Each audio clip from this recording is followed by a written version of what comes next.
to have you guys here.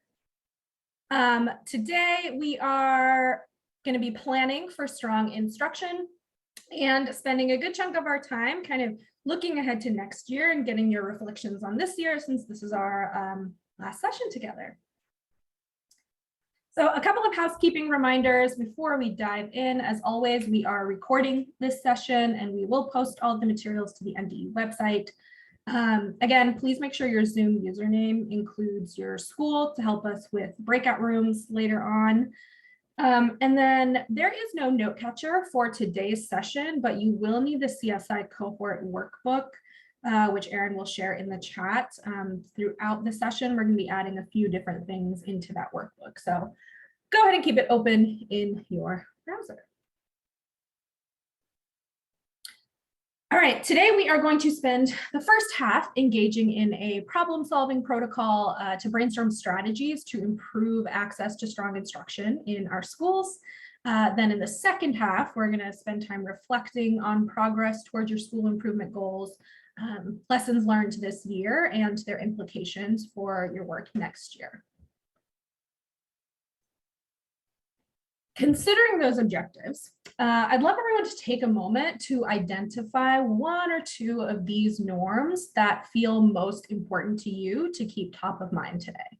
What do you need to focus on to be able to make the most of these 2 hours? Take a second to think about that and then go ahead and share your priority in the chat.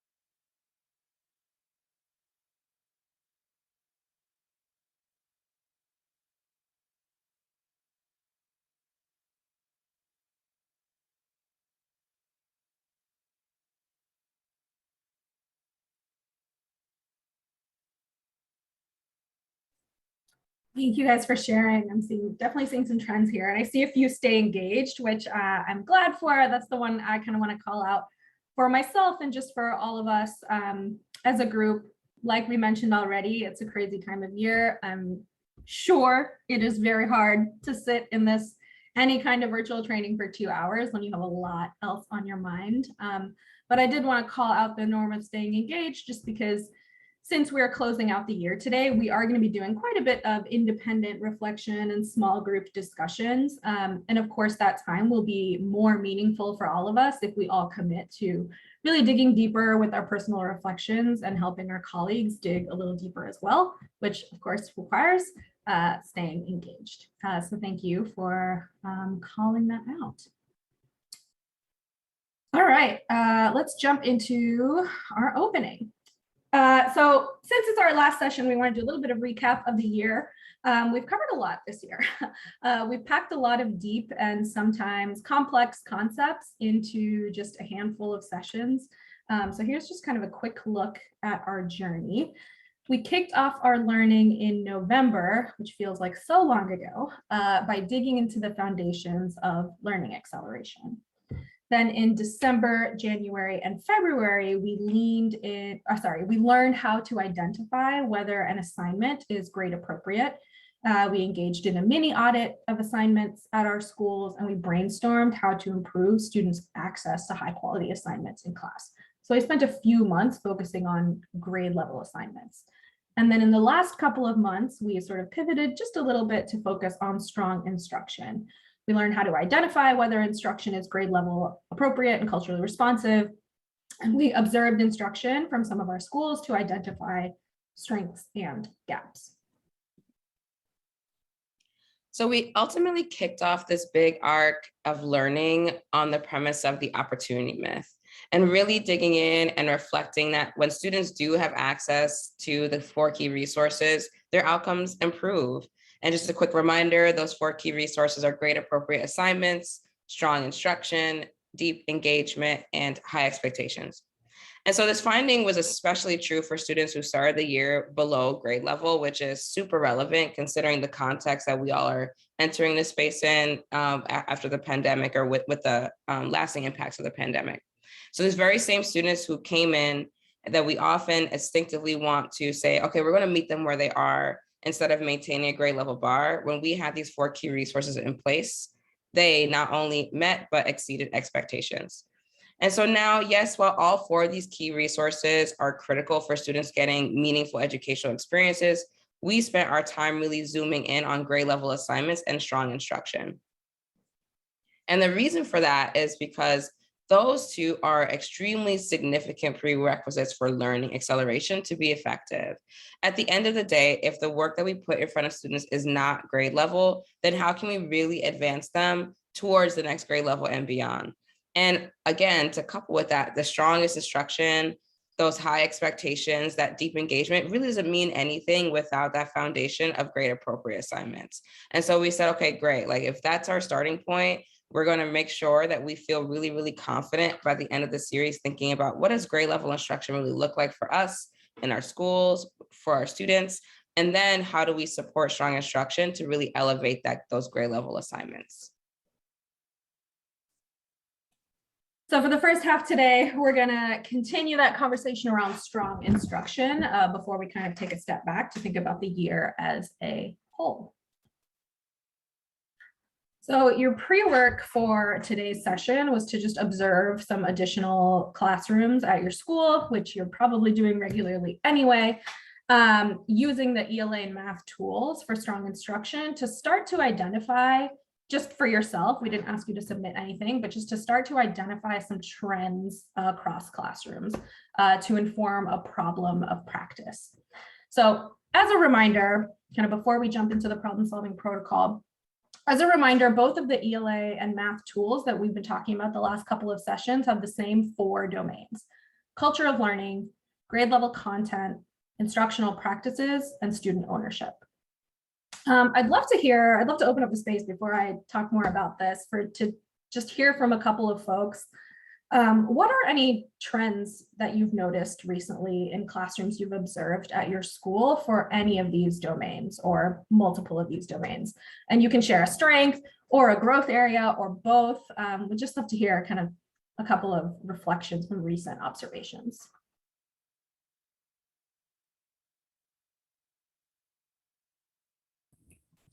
I have noticed that our teachers are doing a lot of direct instruction and having a lot of independent work times. Like when we talk about gradual release, we're getting the front end and the back end and kind of missing the middle. And that's a focus that we've been trying to work on. And I do think part of that is a result of how we've been teaching throughout the pandemic and people afraid of interaction and things like that. So I think it's definitely an area for growth in our building. Thank you for sharing. That really resonates with me right now. I was just reading this morning about how to support multilingual learners. And one of the best ways for all students, but especially for multilingual learners, is discussion, right? And we're skipping that piece when we just go from direct instruction to independent practice. Thanks for sharing. Would anyone else like to share any trends you've been noticing? Yes, this is Tara Lane, Benson West Elementary School principal. And I would say the culture of learning, grade level content, and instructional practices have significantly changed this year, and that's what we primarily focused on. I think the piece where our next step would be student ownership and really getting them to buy into it, getting them to be more engaged in the learning, which we've seen an increase in that, but that's the piece where we need to continue to focus. Thank you guys for sharing. It's great to hear that you're noticing these trends that are popping up. And today we hope to dig into some of those problems of practice to start to brainstorm some strategies and solutions together. So what you see here on this slide are some sample problems of practice aligned to each of these domains. These problems of practice were drafted based on some of the notes that you all captured from your video observations in our last session a couple weeks ago. And also they're just based on some common challenges that we have seen across classrooms across the country. So probably some of these problems of practice will feel like relevant to you, like you've seen these things happen in real time as well. We're going to review each of these one by one. As we kind of go through them, we're asking you to think about which one of these most aligns with what you've most recently observed in core classes at your school. We're going to break out into breakout groups in just a few minutes based on one of these problems of practice. So be thinking about which one feels most relevant for you that you want to kind of explore a little further and talk about with your colleagues. So let's start with our culture of learning problem of practice. Katie, you are on my screen. Katie Cooksley, can I ask you to come off mute and read out our culture of learning problem of practice? Sure. Students have many opportunities to opt out and are not engaged in the lesson from start to finish. Teachers only call on a handful of students who raise their hands. Few to no whole class engagement strategies are employed. Thank you. So the bottom of that column, teachers only call on a handful of students, etc. That's just some examples of what this problem of practice could look like. You might see different things play out in classrooms at your school, but basically we're not having all students like fully engaged in the lesson. So that's our culture of learning problem of practice. Can I get Kyla? You are also on my screen. Can I get you to come off mute and read out our grade level content problem of practice? Grade level content, teachers over scaffold assignments for students, lowering the overall rigor. This might look like teachers giving all students a blanket scaffold before letting them struggle, like sentence stems, essay outlines, problem solving steps, and adapted texts. Thank you. None of those scaffolds are a bad thing, but oftentimes we see teachers immediately giving those scaffolds on the front end to every single student, instead of kind of parsing out who really needs the scaffold and who can take on the grade level work. All right, can I get Rod? Can you come off of mute and read out our instructional practices problem of practice? Teachers ask low-level questions that don't give all students the opportunity to make their thinking visible. Checks for understanding mostly stay at the recall level, what is, what happened, etc. Questions or tasks tend to have one right answer. Thank you. And then Brandy Burse, can you read out our student ownership problem of practice? Yep, I just got to move my screen. Hold on. Okay, student ownership. Students are not held at a high bar, to a high bar for their responses. So teachers end up doing most of the complex thinking. Students give incomplete answers, but teachers don't push for evidence. Most of all, listen is whole class and student-led and teacher-led. Thank you. A quick distinction I want to make between the instructional practices problem of practice and the student ownership one. The instructional practices problem of practice really focuses on the types of questions teachers are asking, whereas the student ownership problem of practice focuses on student responses to those questions. So one is about, are the questions rigorous? And the other one is about, are we holding students to rigorous responses to those questions? So I'd love everybody to take a minute now to think about which one of these problems of practice feels most relevant to you right now based on what you're most recently observing at your school. And then go ahead and share which of these domains feels most relevant in the chat.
All right, I see a couple of you have shared more than one. We're gonna make you pick one in just a moment, but we're gonna split into smaller groups for the rest of our problem solving consultancy. In just a moment, Erin is gonna open up a few breakout rooms, and we're asking everybody to please join a room with the problem of practice that most aligns with trends at your school. Quick note, if grade level content is the one that you want to explore further, you're just going to stay in this main room. There won't be a breakout for that. If you're going with culture of learning, instructional practices, or student ownership, you'll pop into one of those breakout rooms. And then once we've had a couple minutes to transition and everyone is in their small group, one of us from the TNTP team will guide you as a group through the rest of the problem solving process. Are there any questions about what we're about to do? Okay, Erin will go ahead and open up rooms, and I will leave these problems of practice up here in case you need to review them again and make a decision. On my so we'll go ahead and move on. Hopefully we have most folks back with us. Before we switch gears to do some like reflection, I would love to open up the floor to hear from a couple of people, especially if you were in other groups. I want to hear kind of what you talked about. I'd love to hear from one or two folks. What strategy are you planning on implementing? Like, what are you excited about coming out of this conversation?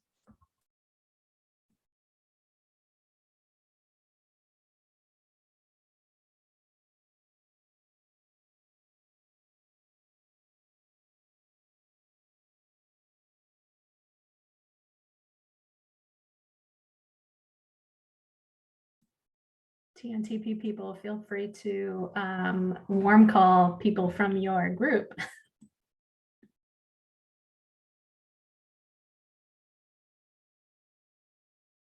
I don't know. I think Tara had a really dope, like, aha, like in our conversation, we're talking about backwards planning. If you could speak to some of that, the connection between backwards planning and student ownership. Oh my. Tara, you're on mute.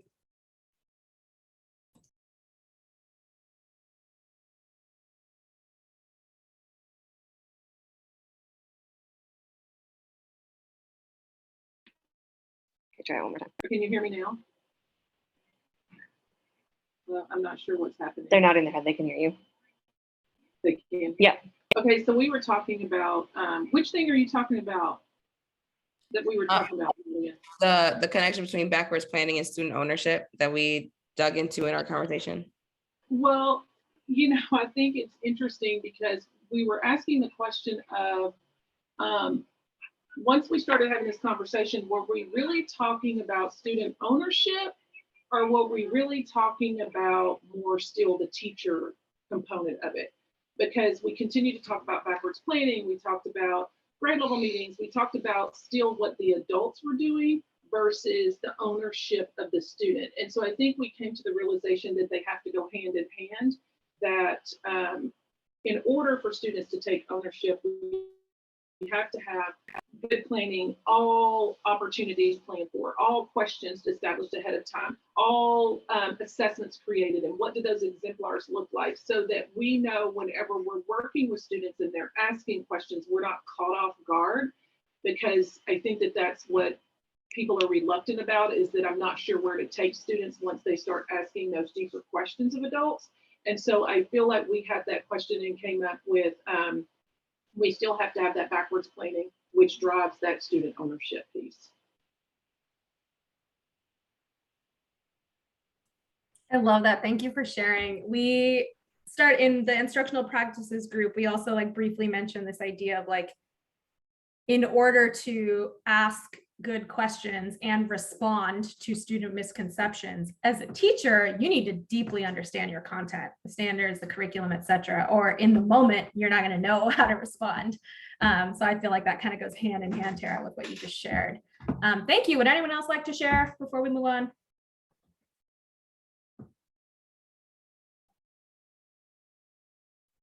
Okay.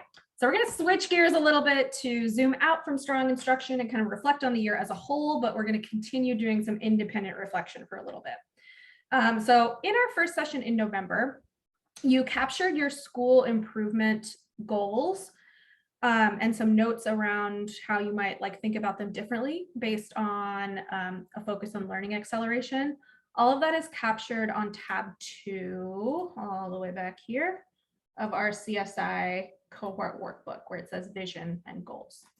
What we'd like to do now, since it's our last session, is to go back, revisit those school improvement goals, and then on tab 10 of the workbook, reflect in writing on some of these guiding questions. What is the status of each of your goals and how do you know? How and to what extent did you apply learning from these sessions to work towards any of your goals? And this reflection might include, like, you might realize, hey, I could have applied this, but I didn't. That's totally okay. We just want this to be a space for some like honest reflection on how you work towards your goals this year. And then, of course, what successes should be celebrated in working towards your school improvement goals, and what are some continued growth areas for your school as you head into next year. So we're going to give everybody 10 minutes to respond to those guiding questions here on tab 10 of the CSI cohort workbook. There's a column for each of these questions. Obviously, if you're with folks at your campus, feel free to talk about it. Otherwise, as a session group, this will be 10 minutes of sort of independent work time. And if you need a thought partner for anything, feel free to come off mute. We are happy to chat with you.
We have about 5 more minutes.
About 1.5 minutes left.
All right, that was 10 minutes. Let me go back to my slideshow here. All right, so in just a moment, Erin is going to send us to some breakout rooms again to discuss some of what you've captured here in your reflections about your lessons learned. Once you're in your breakout rooms, take turns sharing what successes and challenges you saw this year in terms of your school improvement goals and learning acceleration specifically. I love seeing some of the wins that you all are capturing here. So feel free to shout yourself and your team out in your group. And then we'd really love the conversation to go into what did you do or not do as a leader or coach that contributed to the successes and the challenges. You'll have 10 minutes for this conversation, so we do really encourage you to push each other's reflections about the leadership moves that did and did not result in meaningful change. Erin will pop those questions into the chat in case you need to refer to them again, and then we'll head off to our breakout rooms.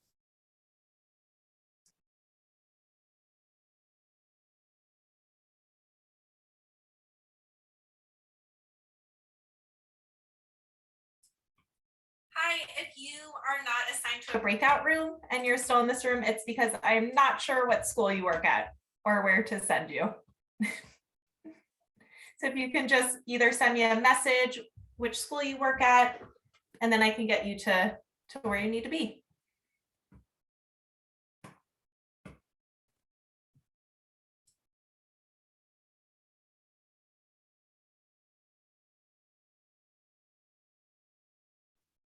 Okay, so welcome back. Hopefully you had some robust discussions in your breakout rooms, and I really enjoyed the time that we were able to share thinking about these challenges that we're facing, but some of our successes as well that we've experienced in our school. So thank you all so much for your vulnerability.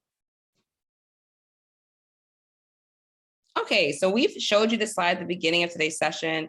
Just a quick reminder, it just visually captures where we started, thinking about learning acceleration and how those grade appropriate assignments really do set the foundation for everything else, especially learning acceleration. But then additionally, how we dug into strong instruction as a group to think through how do we leverage strong instruction and grade appropriate assignments in a service of learning acceleration. And so we're sharing this again to help us focus our last breakout group discussion, and that's going to happen in a few minutes. All right, so as we reflected on our goals and lessons learned, we are looking back at this year, but now, it's May 11th, we get to think about the future. And so we keep start, stop is a really great way to think through, like, very tactically, what are our priorities and how do I start my planning as I look ahead to the future? So considering your lessons learned, what will you keep doing, start doing, or stop doing in this next school year? And we're going to focus on 3 areas of your local self-control as a school leader, which are professional learning, planning support, and coaching support. So professional learning for teachers means, this idea of building their capacity for learning acceleration. This can include things like, how do we have professional learning opportunities as school-wide? Are there instructional priorities that we set as a school and continue to update folks on and have goals around that we share publicly? So again, this idea of like professional learning opportunities for a whole group of people. Next, another area that we can focus on is planning supports specifically for teachers. So that can look like, how do I ensure that students are getting access to grade level instruction and grade level assignments?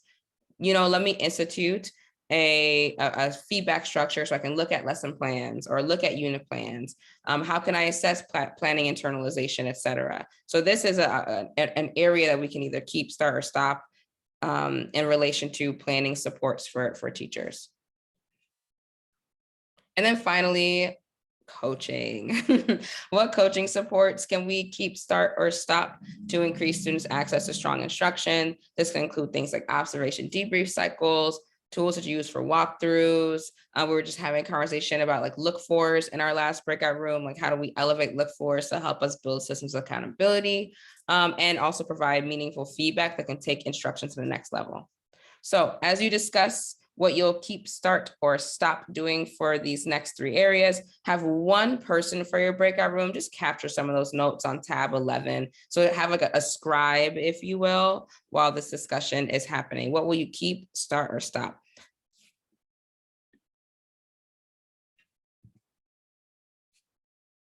And then when we come back, we'll have one person from each breakout room share. So make sure that your volunteer is ready to be sharing once we come back.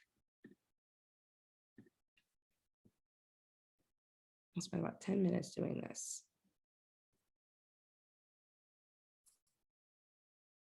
Are you ready for breakout rooms to open?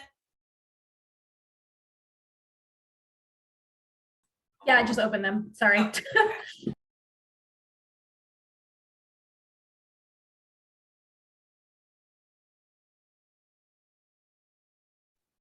Okay, hopefully you were able to have awesome conversations. It was great to see some things in the spreadsheet. Let's just have, looking at the time here, let's just have 1 or 2 folks come off mute to share some things that you discussed in your teams that you would either keep, start, or stop as a result of this conversation with your colleagues. Something you're excited about.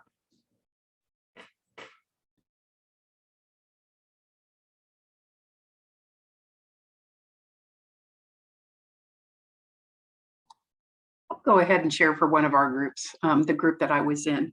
There were a couple of really good things that were mentioned. And so I'm very briefly, I'll just add, one of the districts said that they now need to really go back and look at that school improvement plan and honor what they've been doing and maybe change the school improvement plan, but add some of the details of what they've been doing. So not starting from scratch, which is good to hear, because it's really hard to start from scratch, which also then went to the last person who shared in our group was talking about consistency and how important it is to have a laser focus and be consistent.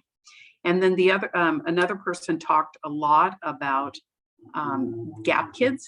So those kids are just barely there. I always call them gap kids. I think she used a different term, but the kids that aren't just not quite making it, and how to now take a look at that.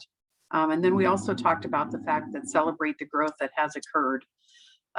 So yeah, so just really good conversation in the group I was a part of. Thank you so much for sharing. Really, like, this has been a fantastic closing day, and we want to kick things over to Shirley to take us home. Yes, what a hard transition from sharing all of the things you all are wanting to start, stop, and continue to, so what now, right? This is the last time we'll be together, so I wanted to briefly provide a quick update on life after this session, and then know that there will be one more communication coming up after this session, not today or this week, but hopefully by early next week, on end of year like closeout survey, but also end of program closeout survey. Some of you have been with us since 2018. Some of you have come on for the first time this year, new to your roles. So we do want to try to capture as much knowledge, feedback, and perceptions of your experience as best as we can. But in a nutshell, this is our last time together, and what that means is that we will not know if any of the 27 schools will continue as a CSI school into the fall. So we won't know that until fall of 2022, right? So we're going to be using the data from this school year to determine the exit of the 27 schools. The exit criteria, as it's laid out in our ESSA plan, is that you're not to be re-identified as a CSI school again, that you're not in the lowest 10% of Title I schools across the first filter, which is status. It's changed from 25. We wrote this into our addendum, which is our flexibility and waiver for federal accountability this year. So we wanted to adjust it to be more responsive to the fact that just school has not been the same for the past 2 years. So we also understand that the data that was used when you all were identified has shifted drastically from where we are today. The other piece is make significant progress. Notice significant is in quotes because we have to then also determine what that actually means. But the most important pieces are the first two bullets. We don't want you re-identified for CSI because then that actually moves you into the category of not exiting. Let me just quickly state the indicators that are used for exit are those outlined below. It's proficiency in math and ELA in grades 3 through 8 and in high school, the ACT, progress towards English proficiency in ALPA 21. We know specifically growth will look different, well, slightly different, but we are able to calculate growth given assessments that were provided in the spring of last year and the assessment that was provided this year. That's, I believe, closing up now or has closed up. Graduation rates for high school and then chronic absenteeism rates. Those schools that don't exit, again, we won't know until fall of 2022. You'll have 3 options. You can create a new plan, revise a plan, or engage in an alternative administrative structure. For the first 2, create a new plan or revise that plan. We're working really closely with TNTP to think through what that next step might look, feel, and sound like so that it isn't necessarily a repetition, so to speak, of what we've been doing, but what can we adjust, understand needs assessments a little bit differently. And then the last piece is use of current funds. Dottie, correct me if I'm wrong. The funds that you all have available to you now should be used up by the end of this school year. Dottie, go ahead, jump in, girl. Yeah, September 30th of 2022 is when they all have to be spent. But you also won't know if you will in fact continue to be a CSI school. So my suggestion is close out the school year, right? So, and that is something I've communicated to the appropriate district level staff and to all of you here now. So we'll send this again in a follow-up email. There'll be a follow-up like wrap-up survey that will encompass a lot of the things that we've done for the past 3 years and an opportunity for you all to provide some really meaningful, critical feedback, whatever it might be. None of that is used towards your exit though. I wanna make that crystal clear. So the exit criteria is outlined right here on the slide. So we are working towards ensuring that there's synergy between how schools are identified and how schools exit. So we'll continue to work on that. Any questions, comments in the last 2 minutes we have? So Shirley, Yes, Reed. knowing that funds will be done September 30th, 22, has there been talk of, okay, so you redesignate these schools? I mean, is there funding available or what, I guess would have been, that'll be the question I get from my superintendent. Absolutely. So there will be support for improvement funds, again, Dottie, correct me if I'm wrong, available for newly identified CSI schools and those that will continue. Is that accurate? Thank you, Dottie. Yeah, so the answer is yes, there will be funds that are available. But again, you won't know until the fall of 2022. I'm sorry. And is that just because you're collecting that data to make that decision? That's why the delay in that. That's right. So like, for example, graduation and, well, maybe graduation is always a year in the rear, but graduation, chronic absence, a lot of these data points aren't actually solidified and cleaned up by districts until late June. So then we have to internally go through all of the protocols of running the data and doing like the formulaic pieces that get us first the classifications, right? Excellent, great, good, need support to improve, and then the designations of TSI, TSI, CSI. Okay. So it could vary. It could be as early as July and it could be as late as it has been, which is like early December. So there's a big window. Not the best or ideal, but we'll continue to work on getting that information. Nope, I understand. Earlier. Shirley, thank you for sharing this. This is Jennifer LeClaire. I just have a question. So we have used our CSI monies to hire a reading interventionist, and that's part of the reason that I think we hopefully won't qualify anymore because our students have made significant growth. So am I understanding correctly that then we would lose that position? It will no longer be funded. Go ahead, Dottie. That is accurate. Yeah, I mean, unless you can find another way to pay for that, it could go through ESSER dollars. That's a great way to use some of your ESSER dollars. But yes, you would not have this funding guaranteed for next year. Thank you. And your superintendent they do know that. They have known that for several months now. Thank you. So the money has to be spent just by the end of September. So we had plans for some things this summer, so it's still fine to continue those for the summer to wrap up the budget for this Absolutely. school year. Yep, great way to use it, Kyla.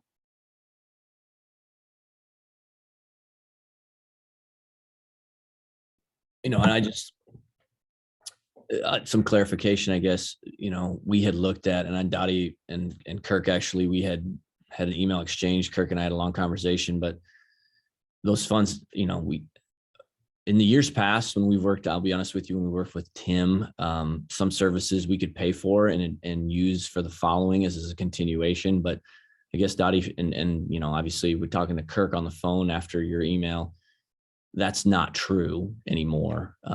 For instance, like we have our BIS consultant that we pay for, and we had designated those funds for that. And then, but that's really, she would be serving us in 22, 23. And so we cannot, I guess, just for clarification for the group, you can't pay for services now that will happen after September 30th. And that was Correct. something that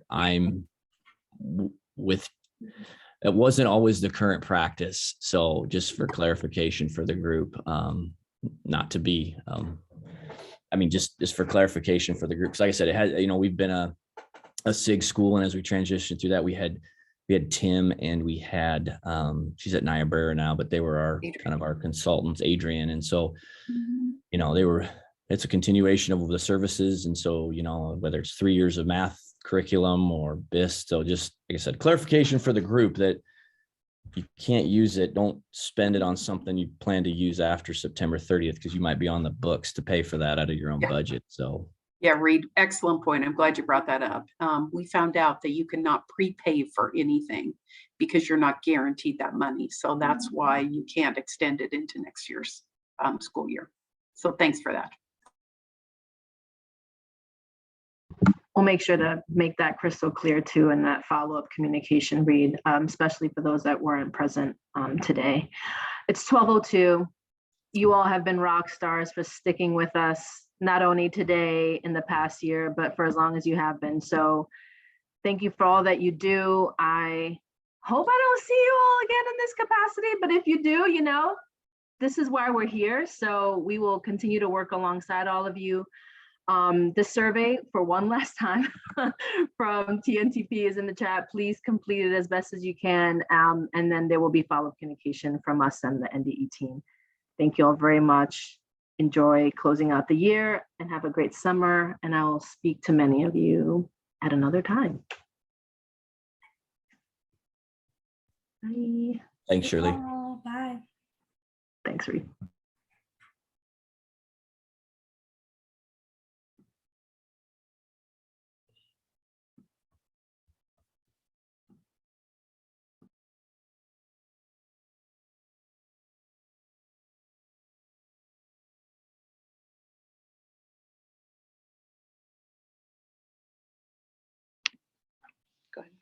Namisha, are you still here?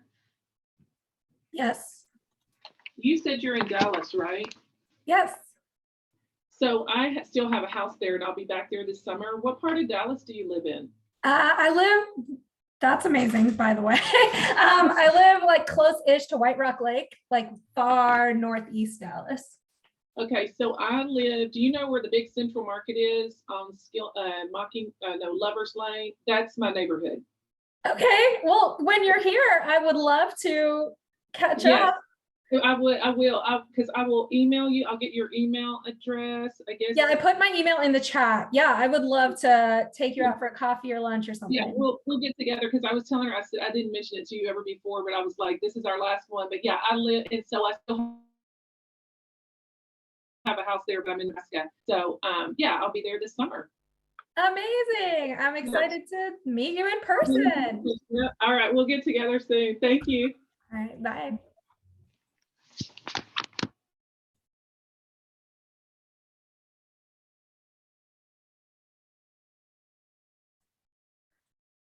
All right, friends, I think we're good. I guess I should stop.